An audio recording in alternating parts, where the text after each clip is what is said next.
بھرتی ہے جہاں پر جھولیاں سبھی قسمت کے ماروں، بھرتی ہے جہاں پر جھولیاں سبھی قسمت کے ماروں کی، زمانے والے اس در کو تیرا دربار کہتے ہیں، زمانے والے اس در کو تیرا دربار کہتے ہیں۔ اور یا رسول اللہ، سنا ہے آپ کی ایک نگاہ سے مریضوں کو شفا ملتی، سنا ہے آپ کی ایک نگاہ سے مریضوں کو شفا ملتی ہے۔ میرے آقا ادھر دیکھو مجھے بیمار کہتے ہیں، میرے آقا ادھر دیکھو مجھے بیمار کہتے ہیں۔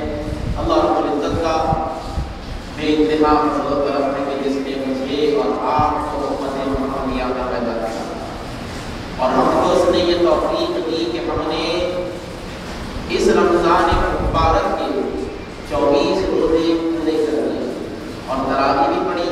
الحمدللہ اللہ نے جتنوں کی قسمتوں کو اجاگر کیا، بلند کیا، ان کو اپنے گھر میں اعتکاف کا موقع ملا۔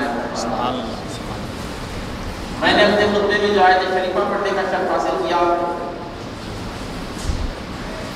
میں یہ جو بول رہا ہوں جو کچھ ہے بزرگوں کی عزت سے بول رہا ہوں۔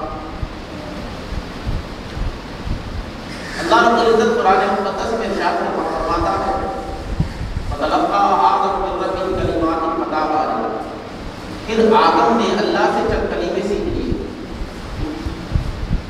اس کے بعد اللہ کی بارگاہ میں وہ کلموں کا وسیلہ دیا اور دعا کی کہ مولا ان کے صدقے میں بخش دے۔ فَتَابَ عَلَيْهِ، تو ہم نے اس کی توبہ کو قبول کر لیا۔ إِنَّهُ هُوَ التَّوَّابُ الرَّحِيمُ، بے شک وہی توبہ کو قبول کرنے والا ہے اور وہی بڑا رحم کرنے والا ہے۔ اب میں آپ کو اس آیت مبارکہ کے تحت میں نے یہی آیت اور علماء کرام نے اس کی تفسیر جو فرمائی ہے ان شخصیات کو اپنی تقریر کا عنوان آج بناتا ہوں۔ الحمدللہ آپ نے رمضان المبارک کے مہینے میں جنگ بدر پر آپ نے تقاریر سنی، آپ نے رمضان کے موقع پر فضائل پر سنی۔ انشاءاللہ تعالی میری آج کی پوری تقریر عظمت اہل بیت اطہار پر ہوگی۔ سرکار علیہ السلام کے مقدس گھرانے کی فضیلت پر میری تقریر ہوگی۔ صاحب تفسیر روح المعانی فرماتے ہیں اور بالخصوص امام الائمہ سیدنا امام جعفر الصادق علیہ رحمت و رضوان یہ حدیث پاک، یہ روایت فرماتے ہیں کہ سیدنا آدم علیہ السلام سے خطائے حکمت ہوئی، اس کے بعد آپ نے دنیا میں آ کر 350 برس تک گریہ وزاری کی، 350 برس تک روتے رہے توبہ قبول نہیں۔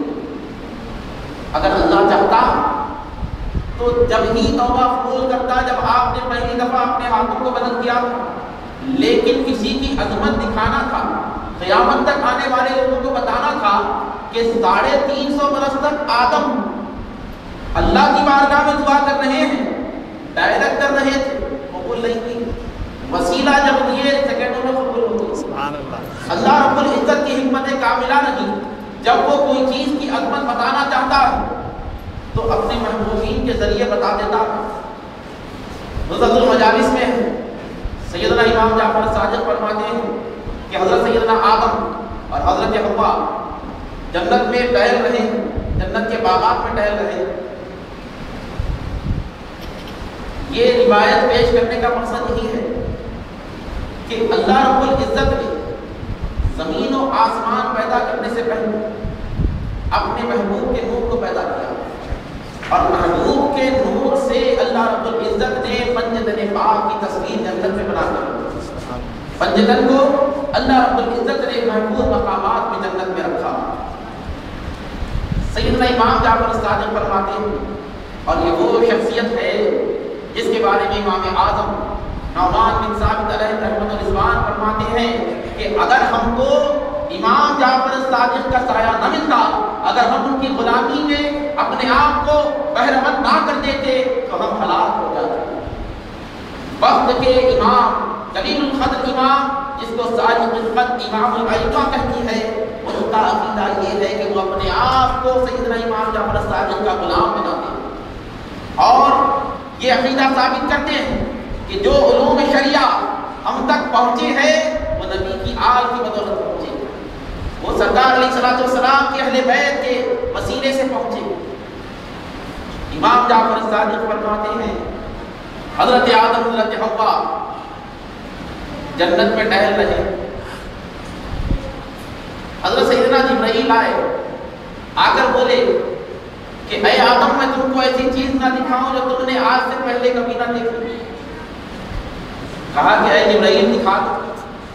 حضرت آدم حضرت حوا کو لے کر آپ جنت کے ایک محل میں گئے جس کے ارد گرد فرشتے طواف کر رہے تھے، جس کے ارد گرد فرشتے طواف کر رہے تھے، اور وہ محل یاقوت و زبرجد سے بنا ہوا تھا، اتنا قیمتی تھا، اتنا بہترین تھا کہ حضرت سیدنا آدم علیہ السلام نے کہا کہ اے جبرائیل یہ کس کا محل ہے جو اتنا عالیشان اللہ رب العزت نے بنایا ہے؟ کہا کہ اے آدم آپ اس کے اندر تشریف لائیں۔ آدم ابو البشر ہے، بشریت سیدنا آدم سے شروع ہوئی، انسانیت حضرت آدم سے شروع ہوئی، آدم سے پہلے کوئی انسان نہ تھا، حالت نبوت میں میرے آقا آدم سے پہلے تھے، نور کی شکل میں تھے۔ سیدنا آدم علیہ السلام ابو البشر ہے، ابو الانبیاء ہے، انسانیت کا تصور نہ تھا۔ حضرت جبرائیل نے کہا کہ اے آدم چلیے اس محل کے اندر۔ جب وہ محل کے اندر گئے تو دیکھا عالیشان محل ہے اور اس میں ایک تخت رکھا ہوا، اس میں ایک تخت رکھا ہوا جو زمرود کے پتھر سے بنا ہوا تھا۔ حضرت آدم علیہ السلام نے دیکھا اور اس تخت پر ایک خبا، ایک گنبد نما خبا بنا ہوا تھا، اور اس خبے پر ایک چہرہ بنا ہوا تھا جو چمک رہا تھا، ایک چہرہ بنا ہوا تھا جو چمک رہا تھا۔ حضرت سیدنا آدم علیہ السلام نے حضرت جبرائیل سے پوچھا کہ اے جبرائیل بتاؤ یہ چہرہ کس کا ہے، یہ چہرہ کس کا ہے جو اللہ رب العزت نے اتنی خوبصورتی سے بنایا ہے اور اس کی نورانیت سے یہ محل چمک رہا ہے؟ حضرت جبرائیل نے کہا کہ اے آدم یہ چہرہ سیدہ فاطمہ کا چہرہ ہے، سبحان اللہ، یہ سیدہ فاطمہ کا چہرہ ہے۔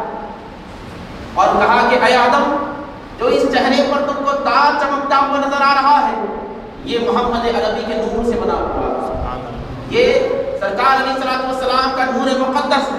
اور کہا کہ اے آدم اس چہرے کے گلے میں جو گلوبند بنا ہوا ہے یہ علی المرتضیٰ کی ذات ہے، سبحان اللہ، یہ علی المرتضیٰ کی ذات ہے۔ اور کہا کہ جو یہ چہرے کے کانوں میں تو بالیاں جو چمک رہی ہے یہ حسن و حسین کی ذات ہے، یہ حسن و حسین کی ذات ہے۔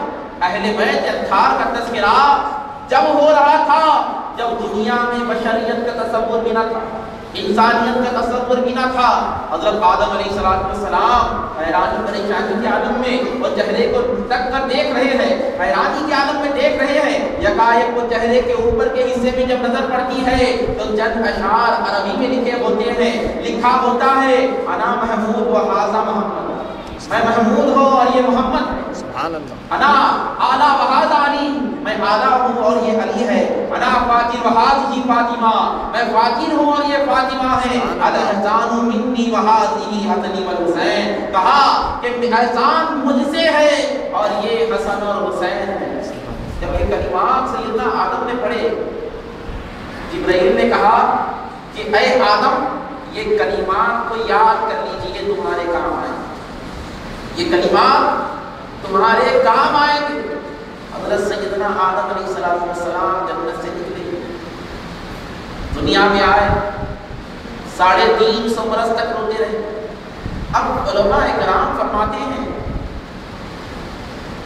کہ سیدنا آدم علیہ السلام نے اللہ رب العزت کی بارگاہ میں گریہ وزاری کی، اتنا روئے کہ آپ کے چشموں سے، آپ کے آنکھوں سے پانی کے چشمے جاری ہو گئے، آنسوؤں کے چشمے جاری ہو گئے۔ تو جو چڑیاں تھیں، پرندے تھے، وہ پانی کو آ کر پی رہے تھے اور کہہ رہے تھے کہ اے آدم ایسا پانی ہم نے زندگی میں نہیں چکھا، ایسا پانی ہم نے زندگی میں نہیں چکھا۔ حضرت سیدنا آدم نے اللہ رب العزت کی بارگاہ میں دعا کر کے مولا جب سے تیری بارگاہ سے میں یہاں پر آیا ہوں یہ پرندے میرا مذاق اڑاتے ہیں، یہ میرے کھارے پانی کے آنسوؤں کو میٹھا شربت کہتے ہیں۔ تو ہاتف غیبی سے آواز آئی کہ اے آدم، ہماری بارگاہ میں سب سے بہترین خطرہ وہ ہے جو ہماری یاد میں نکلا جاتا ہے۔ جو تمہاری آنکھ سے پانی نکلتا ہے وہ ساری خلقت میں سب سے شیریں پانی ہے۔ سیدنا آدم علیہ السلام گری اوزاری میں مصروف ہے۔ یکایک اب یہاں پر ایک اور عقیدے کی بات آپ کو بتاتا ہوں۔ الحمدللہ یہاں پر اہل سنت و جماعت سواد اعظم سے وابستہ بیٹھے اور ہماری ایک پہچان ہے، جب حضور کا نام اقدس آتا ہے تو ہم انگوٹھے چوما کرتے ہیں، اور جب لوگوں کو تکلیف بھی ہوتی ہے کہ آپ انگوٹھے کیوں چومتے ہیں، یہ کہاں سے ثابت ہے، یہ انگوٹھے چومنے سے کیا مطلب ہے؟ حضرت سیدنا بانی جامع نظامیہ تقریر افہامی اپنے رسالے میں لکھتے ہیں کہ سیدنا آدم علیہ السلام 350 برس روئے، اس کے بعد آپ کو وہ کلمات یاد آئے جو جبرائیل نے کہا تھا کہ آدم یاد رکھ لینا۔ حضرت سیدنا آدم علیہ السلام نے اپنے ہاتھوں کو بلند کیا اور کہا کہ اللہم اغفر لی محمد، اللہم اغفر لی بحق محمد وآل فاطمہ یا فاطر الاحسان، کہا کہ اے مولا مجھ کو محمد کے صدقے میں بخش دے، مجھ کو علی کے صدقے میں بخش دے، مجھ کو حسن و حسین کے صدقے میں بخش دے۔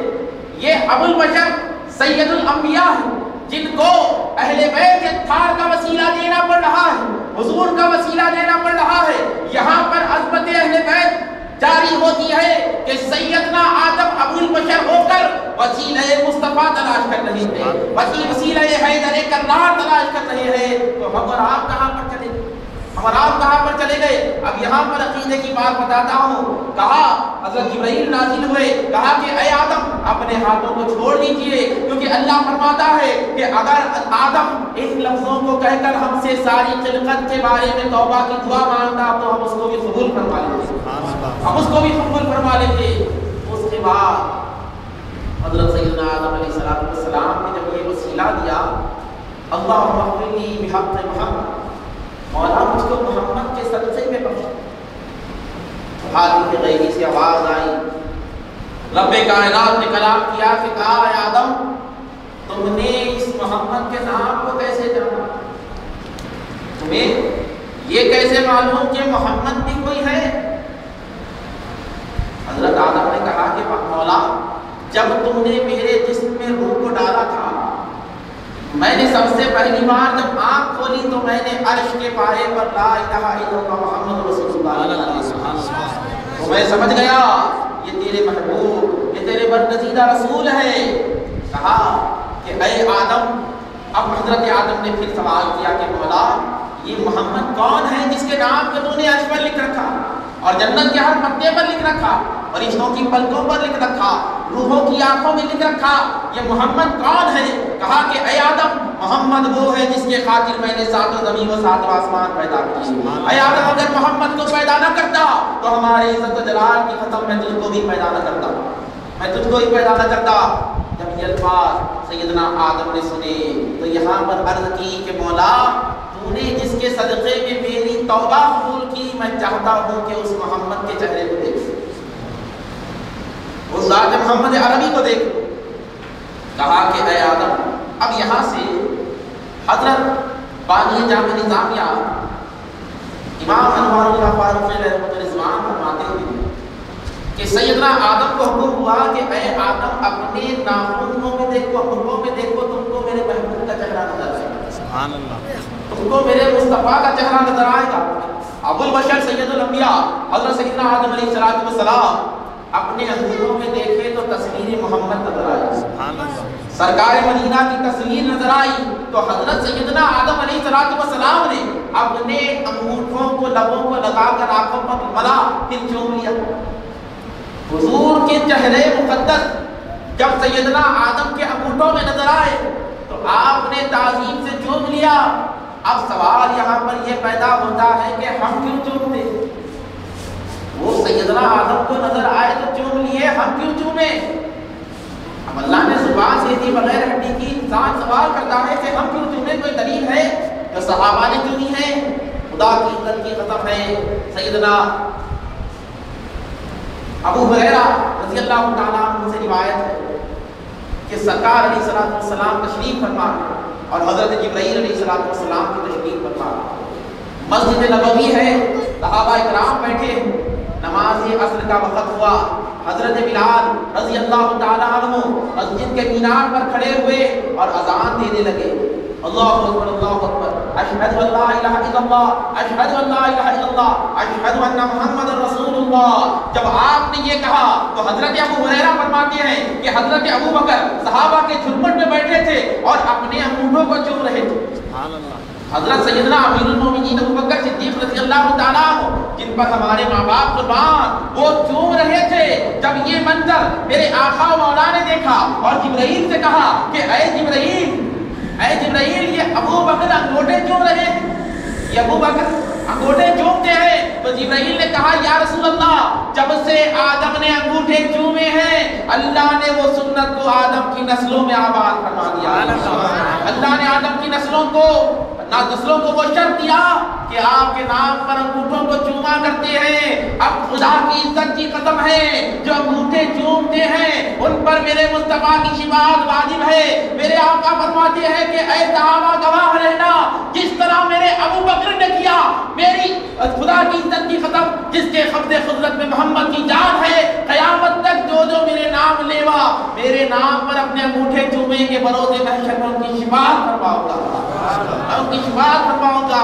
تو یہ تقبیل امام انگوٹھے چومنا یہ بدعت نہیں بلکہ سنت صحابہ. اور جو اس کا انکار کر دے وہ گمراہ، وہ حقیقت میں گمراہ. اور ایک بات آپ کو بتاؤں، حضرت سیدنا امام حسن رضی اللہ تعالیٰ عنہ سے روایت آپ فرماتے ہیں کہ جو شخص اذان سنے اور حضور کے نام پر اپنے انگوٹھوں کو چومے تو وہ زندگی بھر اس کی آنکھوں میں کوئی تکلیف نہ ہو، کوئی تکلیف نہ ہو. تو عرض کر رہا تھا یہاں پر میں چند فضائل میں وارد احادیث آپ کے سامنے پیش کر کر اپنے مقصد کی طرف آ جاؤں کہ اہل بیت اطہار کا ذکر جب سے ہے، جب سے اللہ رب العزت نے نہ دنیا کو پیدا کیا تھا نہ کوئی اور شے کو پیدا کیا. اور میرے آقا ارشاد فرماتے ہیں ستارے اہل آسمان کے لیے امان ہے، باعث امان ہے، اور میری اہل بیت میری امت کے لیے امان ہے. جب تک میری آل اس دنیا میں رہے گی اللہ قیامت برپا نہیں کرے گا. جب میری آل اس دنیا سے اٹھ جائے گی تو اللہ رب العزت قیامت برپا کر دے گا. اللہ قیامت برپا کر دے گا جب میری آل اس دنیا سے اٹھ جائے گی. خدا کی قسم آپ یقین نہ مانیں کہ اللہ رب العزت نے جو شان اہل بیت اطہار کی بنائی کسی اور کی نہ بنائی. حضرت سیدنا موسیٰ علیہ السلام کی امت میں دو گروہ تھے. حضرت موسیٰ کے بعد آپ کی امت میں دو گروہ بن گئے. ایک گروہ کا نام طالوت اور دوسرے کا نام جالوت. جو گروہ طالوت تھا، ایک جماعت حضرت موسیٰ علیہ السلام کی امت کا جس کا نام تھا طالوت اور ایک کا نام تھا جالوت. جو جالوت قوم تھی وہ عبادت گزار تھے اور طاقتور تھے، کثرت تھی، زیادہ تھے، امیر تھے، پاورفل لوگ تھے. اور جو جالوت تھے اور جو طالوت تھے ان کی تعداد قلیل تھی، بڑی ہی مختصر. یہ کھیتی باڑی کا کام کر لیا کرتے، غریب تھے. لیکن طالوت کے پاس ایک تابوت تھا جس کو تابوت سکینہ کہتے ہیں. قرآن حدیث میں جس کا نام تابوت سکینہ ہے. جب بھی جنگ ہوتی طالوت میں اور جالوت میں تو جو طالوت والے کم ہوتے جالوت پر غالب آ جاتے. اور کبھی بارش نہ ہوتی تو اہل قوم اہل طالوت اس تابوت کو اپنے سامنے رکھتے اور دعا کرتے مولا اس تابوت کے صدقے میں بارش نازل فرما. تو اللہ اس تابوت کے صدقے میں بارش بھی نازل فرما دیتے. اگر فتح نہ ہوتی تو وہ سامنے رکھتے اور کہتے مولا اس تابوت کے صدقے میں ہم کو فتح عنایت فرما. تو اللہ ان کو فتح دے دیتا. اگر بیماریاں پھیل جاتی تابوت رکھتے، دعا کرتے، اللہ رب العزت ان کی بیماریوں سے شفا دے دیتا۔ اب علماء فرماتے ہیں جو ایک قوم تھی جو خطا کار تھی، گنہگار تھی، ہر وقت غالب آ جاتی تھی اور ان پر بارش بھی نازل ہوتی تھی تابوت کے صدقے میں۔ اب اس تابوت میں کیا تھا؟ اس تابوت میں تھا کیا؟ حضور سیدنا مدینے کے تاجدار کے